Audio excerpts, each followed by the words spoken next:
capacity. Meantime, rumors of a potential shortage could actually be causing a real one. Thousands in the southeastern U.S. have been rushing to the pumps this week, fearing they may not be able to find or afford gas with the pipeline shutting down. And in one of the worst impacted states, more than half of North Carolina's gas stations reported running out of fuel at some point today.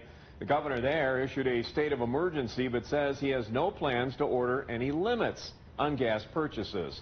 Tonight, News 5 watching out for drivers who may be worried about this impacting how much you pay at the pump. So we want to bring some perspective on what problems were caused by this shutdown and why it matters. Here's how this works. Crude oil is sent to refineries through pipelines to produce things like gas, diesel, jet fuel, and other petroleum products. From there, pipelines like Colonial carry those refined products, go to local markets all across the country. In this case, when Colonial Pipeline shut down, it cut off supply to one market. But just like when there's a power outage in your neighborhood, companies simply reroute supply from other places to make up that shortfall. But unlike electricity, shipping fuel takes time. It is not instantaneous. But here's why this particular problem not impacting Colorado's gas prices or our fuel supply. Now, this is a map of the Colonial Pipeline. As you can take a look behind me there, and as you can see, it serves states across the southeast, all the way up to New Jersey and New York State. But no western states get their fuel from this. Now, Colorado officials today trying to get out of any panic here.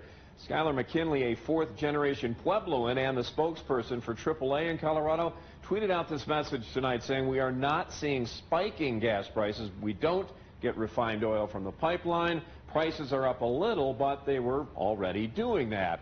And while the Colonial Pipeline doesn't serve the state of Colorado, we still might see some coinciding effects from that shutdown. This is Aaron Chapman live with us outside the Costco gasoline pump. And Aaron, what are drivers telling you tonight? Yeah, Robin, Elizabeth. Well, today I counted 30 cars waiting in that Costco parking lot to wait and fill up. Well, and I spoke with one lady who told me that she just hopes this isn't like another toilet paper shortage.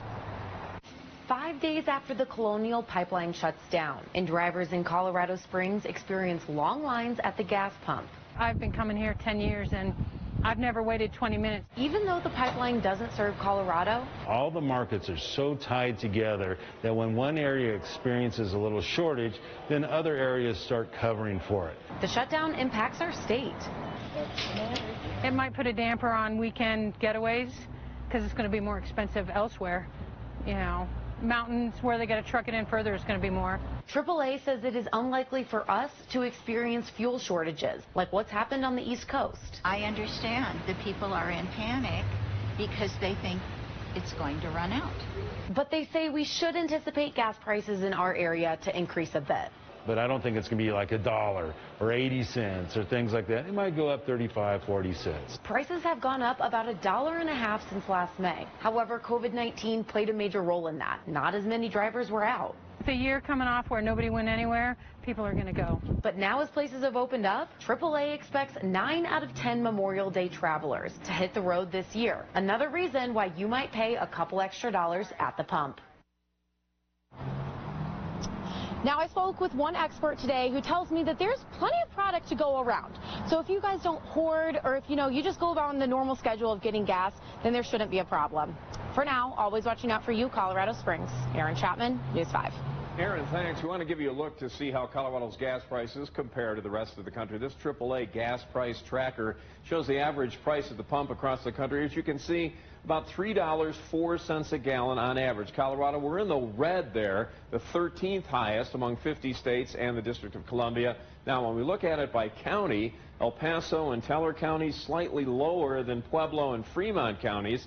The highest prices in our state right now in counties to the west, where most fuel has to be delivered by truckers who have to drive into the mountains. And to give you some more perspective on how gas prices are changing, here's a look at how today's prices compare to a week, a month, and a year ago. It's about a cent from May 5th.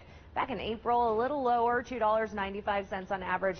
But this time last year, prices bottomed out due to the massive drop in demand across the country as things shut down and many folks began working from home.